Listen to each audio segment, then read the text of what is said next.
Section வந்து rendering user interface. ஒரு user interface, அதாவது ஒரு பட்டனா இருக்கட்டும், ஒரு சர்ச் பாக்ஸா இருக்கட்டும், ஒரு ஃபார்மா இருக்கட்டும், இது வந்து எப்படி ரெண்டர் ஆகுது அப்படிங்கிறது நம்ம தெரிஞ்சுக்கணும். இது ரொம்ப ரொம்ப இம்பார்ட்டன்ட். ஆஸ் எ பிகினரா நிறைய பேருக்கு இந்த விஷயம் தெரியாம டைரக்டா ரியாக்டிவோ இல்ல வேற ஏதாவது ஒரு ஃப்ரண்ட் அண்ட் லைப்ரரி படிக்கிறீங்கன்னா ரொம்ப சில காம்ப்ளெக்ஸான விஷயங்களை நீங்க ஹேண்டில் பண்ணும்போது உங்களால வந்து அதை புரிஞ்சுக்க முடியாது. இங்க இந்த சாப்டர்ல வந்து ரொம்ப இம்பார்ட்டன்ட் என்னன்னா, நீங்க வந்து ஒரு HTML கோடு எழுதுறீங்கன்னு வச்சுக்கோங்க. ஒரு இந்த மாதிரி ஒரு கோடு எழுதுறீங்க அப்படின்னா, இந்த கோடு வந்து நீங்க இப்போ விஷுவல் ஸ்டுடியோல எழுதுறீங்க. இந்த விஷுவல் ஸ்டுடியோக்குள்ள நான் வந்து நியூ ஃபைல் index.html அப்படின்னு கொடுத்துட்டு நான் இங்க ஒரு கோடு எழுதுறேன்னா, இது பேசிக்கா வந்து இது வந்து ஒரு HTML கோடு. இது வந்து நம்ம வந்து ஒரு ப்ரோக்ராமிங்னு சொல்ல மாட்டோம், இது ஒரு மார்க்அப் லாங்குவேஜ். இந்த கோடை நம்ம எங்க வந்து ஆக்சுவலா வந்து நம்ம வந்து ரன் பண்ணி பார்ப்போம் அப்படின்னா, நம்மளுக்கு ப்ரௌசர் வேணும். ப்ரௌசர்ல தான் நம்ம ரன் பண்ணி பார்ப்போம். அப்படி நீங்க இந்த கோடை, அதாவது இந்த கோடை நீங்க ப்ரௌசர்ல ரெண்டர் பண்ணும்போது how the browser interrupt your code, அதாவது நம்மளுடைய கோடை வந்து எப்படி ப்ரௌசர் இன்டரப்ட் பண்ணும் அப்படின்னா, அதாவது இன்னும் தெளிவா சொல்லணும்னா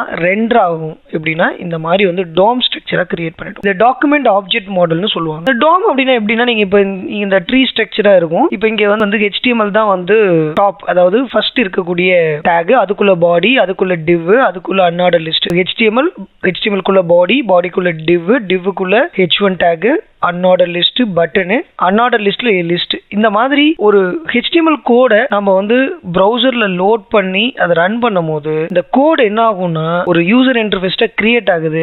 அதுதான் நம்ம ரெண்டரிங்னு சொல்றோம். இதுக்கு DOM அப்படிங்கிற ஒரு விஷயம் தேவைப்படுது. இந்த DOM அப்படிங்கிற இந்த கான்செப்ட் இல்லாம நீங்க வந்து வெப் அப்ளிகேஷன்ல வந்து எதுவுமே பண்ண முடியாது. நீங்க எப்படி வேணாலும் கோட் எழுதலாம். இந்த கோடை ப்ரௌசர்ல லோட் பண்ணும்போது என்ன மாதிரி அது கிரியேட் பண்ணிக்கும், DOM-ஆ கிரியேட் பண்ணிக்கும். சரி, வாட் இஸ் DOM அப்படிங்கிறப்போ இது ரொம்ப இன்ட்ரெஸ்டிங்கான ஒரு விஷயம். இந்த DOM வந்து பேசிக்கா என்ன சொல்லுவாங்கன்னா ஆப்ஜெக்ட் ரெப்ரசன்டேஷன் சொல்லுவாங்க. இது டெக்னிக்கலா, ஆனா ரொம்ப ஒரு ஈஸியா அண்டர்ஸ்டாண்ட் பண்ணிக்கிற இந்த சென்டென்ஸ் எனக்கு ரொம்ப ரொம்ப பிடிக்கும். அதாவது it act as a bridging between your code and user interface. User இன்டர்ஃபேஸுக்கும் நம்ம எழுதக்கூடிய கோடுக்கும் பிரிட்ஜ் பண்றது தான் இந்த DOM உடைய வேலை. அதாவது நீ எழுதியிருக்க கோடை ஃபர்ஸ்ட் அது ட்ரீ ஸ்ட்ரக்சரா கன்வெர்ட் பண்ணி அதுக்கப்புறம் அது ஒரு UI-ஆ மாத்திரும். சோ இந்த கோடுக்கும் யூசர் இன்டர்ஃபேஸ்க்கும் இடையில இருக்கிறதா DOM, ரைட்டா? சோ இந்த DOM நம்ம ஏற்கனவே டிஸ்கஸ் பண்ண மாதிரி ட்ரீ லைக் ஸ்ட்ரக்சரா இருக்கும். இது எல்லாமே நோடுன்னு சொல்லுவாங்க. இந்த நோட வந்து டிஃபரெண்ட் கேட்டகரியா பிரிக்கலாம். இப்போ நீங்க வந்து இங்க எழுதி இருக்கக்கூடிய இந்த டேக் இருக்கு, HTML டேக்ல ஒரு குரூப்பாவும், அதுல இருக்கக்கூடிய டெக்ஸ்ட் ஒரு குரூப்பாவும், அதுல அடிஷனலா நீங்க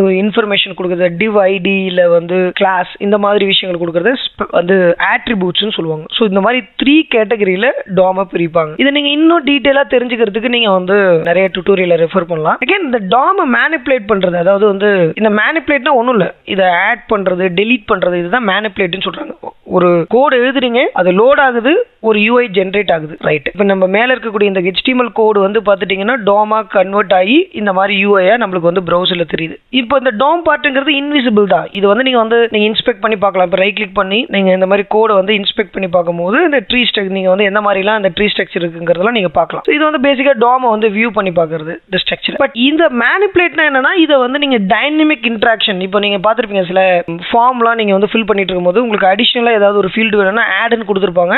அந்த ஃபீல்டு கிரியேட் ஆகும், அதுக்கப்புறம் அதை ஃபில் பண்ணுவீங்க. ஸோ இந்த மாதிரி வந்து அந்த டைனமிக்கா நீங்க வந்து ஃபியூச்சர்ல வந்து நீங்க ஹேண்டில் பண்ணணும் அப்படின்னா அதுக்கெல்லாம் வந்து DOM வந்து மேனிபுலேட் பண்ணக்கூடிய மெத்தட்ஸ் ஹேண்டில் பண்ணணும். அதாவது DOM செலக்ட் பண்றது, ஆட் பண்றது, அப்டேட் பண்றது, டெலீட் பண்றது, இது எல்லாமே என்ன பண்றாங்கன்னா மேனிபுலேட்டிங் அப்படின்னு சொல்றாங்க. இந்த மேனிபுலேட்டிங்க்கு டிஃபரெண்ட் மெத்தட்ஸ் இருக்கு, ரைட்? இந்த அளவுக்கு நீங்க டீப்பா போகணும்னு அவசியம் இல்லை. ஏன்னா வந்து DOM பார்ட்டை வந்து நீங்க ஓரளவுக்கு பேசிக் அண்டர்ஸ்டாண்ட் பண்ண போதும். ஏன்னா ரியாக்ட்ல வந்து நம்ம ரொம்ப ரொம்ப லிமிட்டடா தான் DOM மேனிபுலேட்டிங் மெத்தட்ஸ் எல்லாம் யூஸ் பண்ணுவோம். இந்த document.get element by id name இந்த மாதிரி விஷயங்கள்லாம், ரைட்? இங்க நீங்க வந்து இன்ட்ரெஸ்டிங்கான விஷயம் என்னன்னா, நிறைய பேருக்கு இந்த ரெண்டரிங்னா என்னன்னே தெரியாது. இன்டர்வியூல கேட்டாவே ரெண்டரிங் அப்படிம்பாங்க. React is a component based rendering JavaScript library பாங்க. அந்த ரெண்டரிங்னா என்ன? இதான் நீங்க எழுதக்கூடிய கோடை அந்த DOM-ஆ இன்டரப்ட் ஆகி UI-ஆ ஜெனரேட் ஆகுது. அதாவது கோடுக்கும் UI-க்கும் பிரிட்ஜ் பண்றது தான் DOM உடைய வேலை.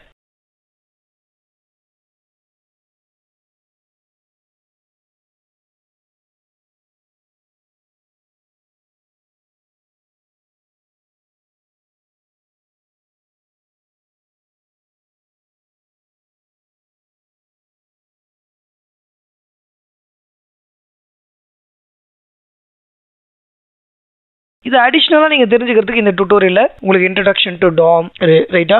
டாம்னா என்னங்கிறது தெரிஞ்சுக்கிறதுக்கு இது W3 ஸ்கூல்ல கூட நீங்க ரெஃபர் பண்ணலாம். அடுத்தது how to view Tom. So எப்படி வந்து நீங்க டாம் வியூ பண்றதுங்கிறது வந்து எப்படி நீங்க வந்து இன்ஸ்பெக்ட் பண்ணி பாக்குறது அப்படிங்கிற மாதிரிலாம் இங்க வந்து கொடுத்துருப்பாங்க. ஸோ நான் ஏற்கனவே உங்களுக்கு காமிச்சேன் இல்லையா, அந்த மாதிரி இன்ஸ்பெக்ட் பண்ணி பாக்குறது.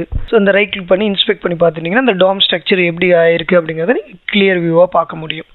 இதெல்லாம் வந்து டீபக்கிங், உங்க அப்ளிகேஷன் ஒர்க் ஆகாதப்ப ட்ரிபிள் ஷூட் பண்றதுக்கு இந்த இன்ஸ்பெக்ட் கான்செப்ட்ஸ்லாம் ரொம்ப ரொம்ப ஹெல்ப்ஃபுல்லா இருக்கும், ரைட்? சரி, இங்க ஒரு क्वेश्चन ஒன்னு கேட்டிருக்காங்க. True or false, you can update the page content by manipulating the DOM. அதாவது உங்களுடைய பேஜ் கண்டென்ட்டை அப்டேட் பண்றதுக்கு நீங்க டாமை மேனிபுலேட் பண்ணுவீங்கன்னா கண்டிப்பா டாமை மேனிபுலேட் பண்ணாம நம்ம எதுவுமே பண்ண முடியாது. இப்போ நீங்க வந்து மேல இருக்க இந்த கோடு இருக்கு இல்லையா, அந்த கோடு இனிஷியலா நம்ம வந்து என்ன பண்ணிருக்கோமோ அது லோட் ஆயிடுச்சு. அதுக்கப்புறம் நீங்க கண்டென்ட்டை வந்து அப்டேட் பண்றீங்க, இல்ல டெலீட் பண்றீங்க, ரிமூவ் பண்றீங்க, இந்த மாதிரி வந்து இன்டராக்ட் பண்ணும்போது நடக்கக்கூடிய எல்லா விஷயத்துக்குமே வந்து பார்த்துட்டீங்க அப்படின்னா நம்ம டோமோட மேனிபுலேட்டிங் ரொம்ப ரொம்ப இம்பார்ட்டன்ட். இதை இன்னும் உங்களுக்கு புரியுற மாதிரி சொல்லணும்னா, எனக்கு இந்த ரொம்ப பிடிச்ச வெப்சைட் வந்து இந்த ட்ரிவாகோ வெப்சைட்னு ஒன்று இருக்கும், டிராவல் போர்ட்டல். ஏன் அது எனக்கு ரொம்ப பிடிக்கும் அப்படின்னா இதோடைய இன்டர்ஃபேஸும் சரி, இது வந்து ரொம்ப ரொம்ப இன்ட்ரெஸ்டிங்கான ஒரு விஷயமா இருக்கும். இப்போ நான் சர்ச் பண்றேன், சர்ச் பண்ணோடனே எனக்கு வந்து கண்டென்ட் லோட் ஆகுது. இப்போ இந்த லோட் ஆகுறது டேட்டா ஃபெச்சிங், பேக் எண்ட்ல இருந்து இந்த டேட்டா லோட் ஆகுது. ஏன்னா நான் கொடுத்துருக்கக்கூடிய கொரி சென்னையில எனக்கு இந்த டேட்ல வந்து எனக்கு வந்து ஒரு சில ஹோட்டல்ஸ் வேணும். இப்போ இனிஷியலா இது லோட் ஆயிட்டு, இப்போ இந்த UI எல்லாம் லோட் ஆயிருக்கு, இப்போ ஒரு டாம் ஸ்ட்ரக்சர் கிரியேட் ஆயிருக்கு. இப்போ நான் இந்த இன்டராக்ட் பண்றேன் இல்லையா, இப்போ இன்டராக்ட் பண்ண உடனே அடிஷனலா இப்போ திரும்ப இந்த ஏரியாஸ் ஓப்பன் ஆகுது. அப்போ என்ன ஆகுது, டோம் மேனிபுலேட் ஆகுது, கண்டென்ட் வந்து அடிஷனலா லோட் ஆகுது. இப்போ நான் இந்த க்ளோஸ் பட்டனை க்ளோஸ் பண்ணும்போது திரும்ப அந்த டாமோட அந்த எலமெண்ட் வந்து க்ளோஸ் ஆயிடுது, அதாவது அது டிஸ்ட்ராய்ட் ஆயிடுது. இப்போ நீங்க மேப்ல போய் ஒரு விஷயத்தை கிளிக் பண்றீங்கன்னா அது நேவிகேட் ஆகுது. இந்த மாதிரி யூசர் இன்டராக்ட் பண்ண இந்த Tom and structure, tree structure வந்து மேனிபுலேட் ஆயிட்டே இருக்கும், ஒரே மாதிரி இருக்காது. இனிஷியலா வந்து நம்ம லோட் பண்றதுக்கும் அதுக்கப்புறம் நான் இன்டராக்ட் பண்ணதுக்கு அப்புறம் டேட்டா லோட் ஆகிட்டே இருக்கிறதுக்கும் வித்தியாசம் இருக்கு. ஒருவேளை வந்து இப்போ நான் வந்து போயிட்டு லொகேஷனை மாத்துறேன், எது பண்ணாலுமே அதுக்கு தகுந்த மாதிரி இந்த ஸ்ட்ரக்சர்ஸ் மாறுதுன்னா அப்போ இந்த UI சேஞ்ச் ஆகிறதுக்கு டாமோடைய மேனிபுலேஷன் ரொம்ப ரொம்ப இம்பார்ட்டன்ட். மேனிபுலேட்டிங்னா திரும்பவும் உங்களுக்கு சொல்ற புரிய வைக்கணும் அப்படின்னா அது ஒண்ணுமே கிடையாது. நீங்க ஒரு விஷயத்தை செலக்ட் பண்றீங்க, இல்ல அடிஷனலா ஆட் பண்றீங்க, அப்டேட் பண்றீங்க, டெலீட் பண்றீங்க, இது எல்லாமே மேனிபுலேட்டிங்ல வந்துரும். அப்போ இந்த क्वेश्चनக்கு ஆன்சர் என்னன்னா true. Okay, yes, DOM is the object representation of the HTML element. It acts as a bridge between your code and the user interface. இது ஒரு tree like structure with a parent and a child relationship. Parent அதுக்கு child அதுக்கு அப்புறம் sub child னு வரும், ரைட்டா? Thank you.